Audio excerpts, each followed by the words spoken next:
I'm going to explain what's on this board in a second, but I want to give you a little bit of context about why I'm recording this video. So there's a couple people I'm working with right now, and they have expressed an interest in understanding the process that I go through when I am buying and selling properties. Like, where is my mindset at? How do I approach this?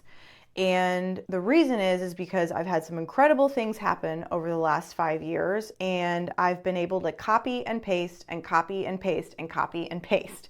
So I am going to introduce to you some concepts, and they're going to build on each other. Okay, so I've got to kind of start with some very basic things, and then I will build on that to help you understand. So the first thing to understand is that when we're talking about real estate, we like to talk about what properties are worth. And the first thing that people do is they're like, well, let me look at all the comps. Well, that's great, but that's just a data point. And the comps are just going to continue to tell you what other people are paying for properties. And they're probably not applying the neuroscience and the energetics and the quantum physics that I'm going to share with you right now. So you can be an outlier. And I promise you this because the last handful of properties that I've been involved with in buying and selling are outliers. First, you have to understand what money is. And this is a rabbit hole that you can go down by yourself, but I'm not going to get into the weeds on this, but you have to understand what money actually is. Money does not determine the value of your property or your house, okay? Money is a symbol. It is a medium of exchange. Hundreds of years ago, we were trading blankets for chickens, and we had a bartering system. That is how we lived. There was no money. We were trading goods and services for other goods and services.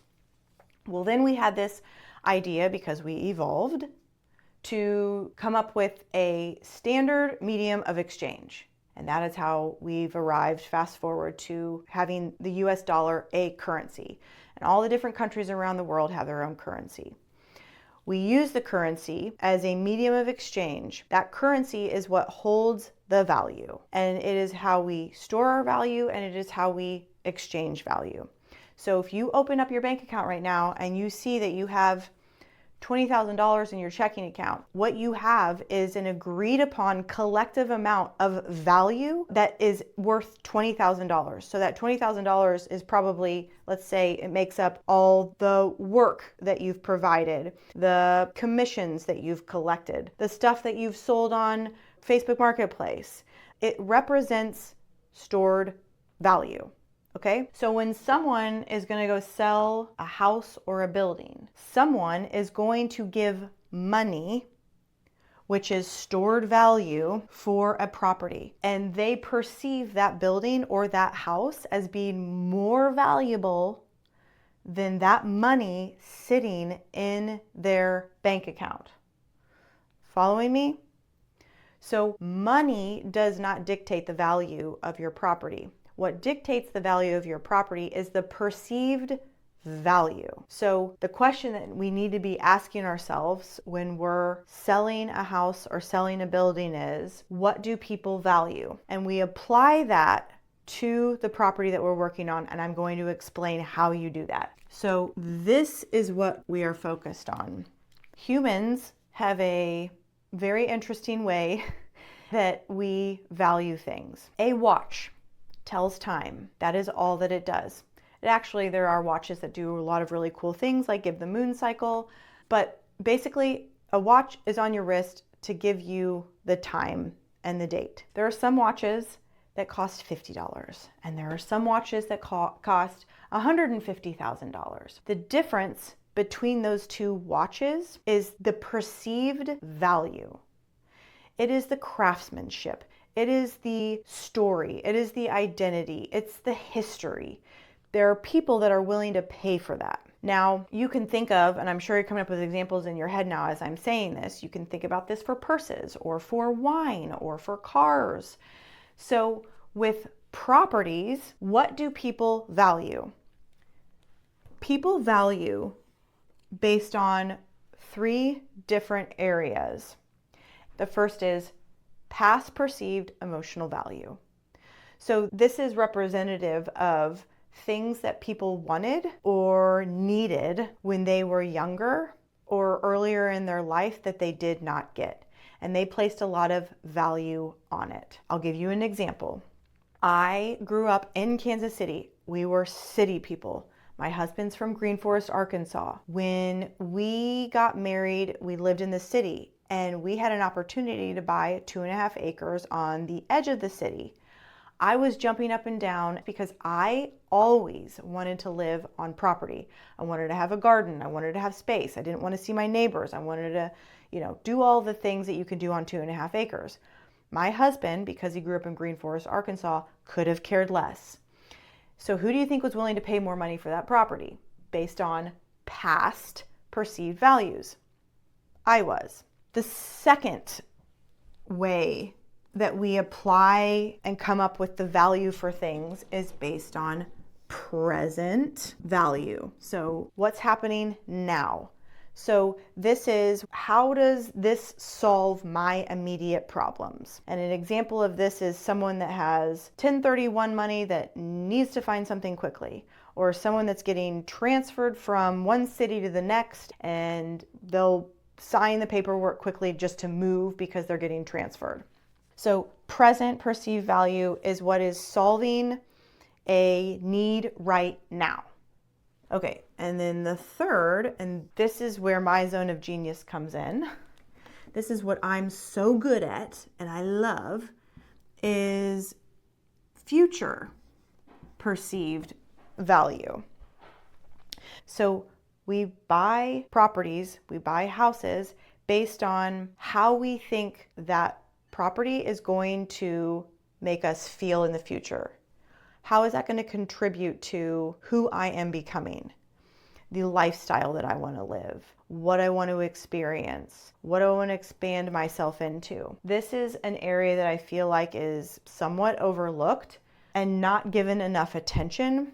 I am really good at seeing a property and being able to identify how a buyer can expand themselves through the property. So what are the future possibilities? What are the potentials with this? So when you have a listing, and whether it's a house or a building, you've got to first ask yourself, as you're coming up with the value for the property, you have to ask yourself, how does this property satisfy past perceived value? How does it satisfy present needs, present value? And how can it satisfy someone's future perceived value? When you start filtering your listing through these questions, you're going to start expanding your awareness on what you are able to perceive.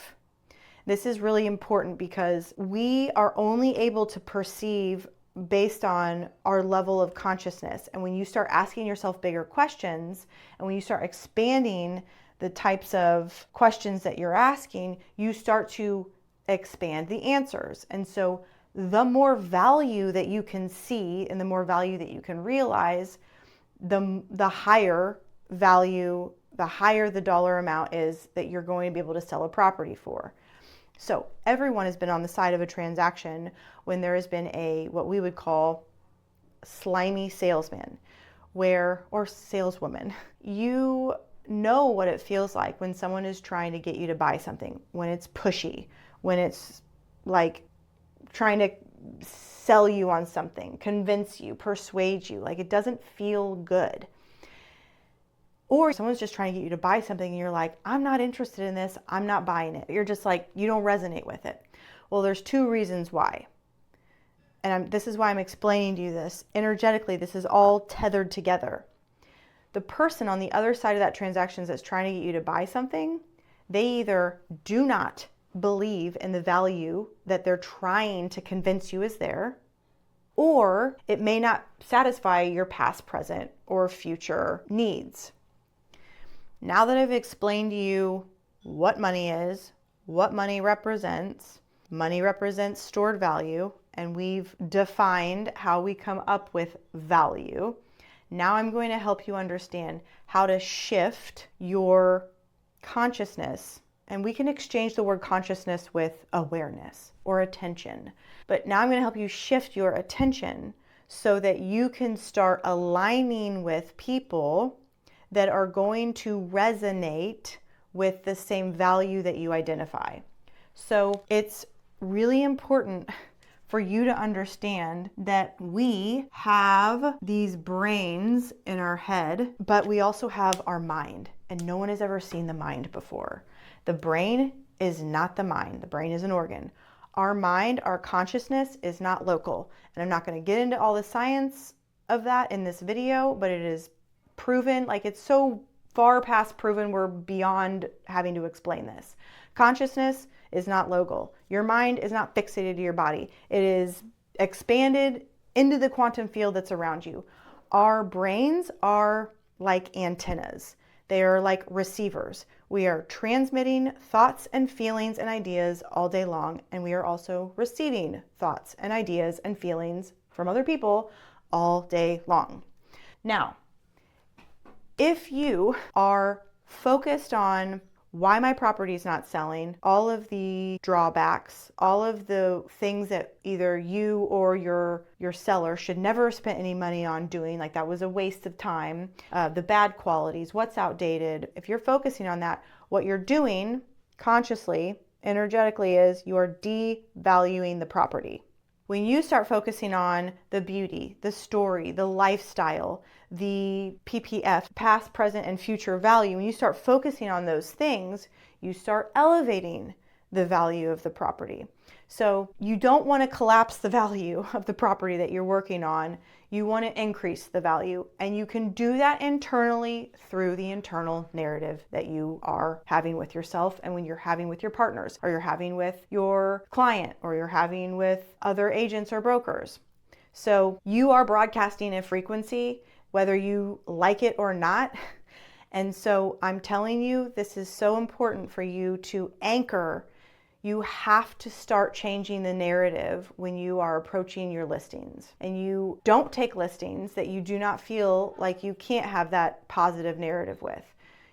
Lastly, I want to just give you a little bit of help to give you that oomph to understand this isn't something that you can just watch this video and then next week you're going to start seeing different buyers show up. This is going to take a little bit of time, especially if you have spent a lot of time practicing the narrative, practicing the thoughts, practicing the habit of speaking negatively about the property that you're working on.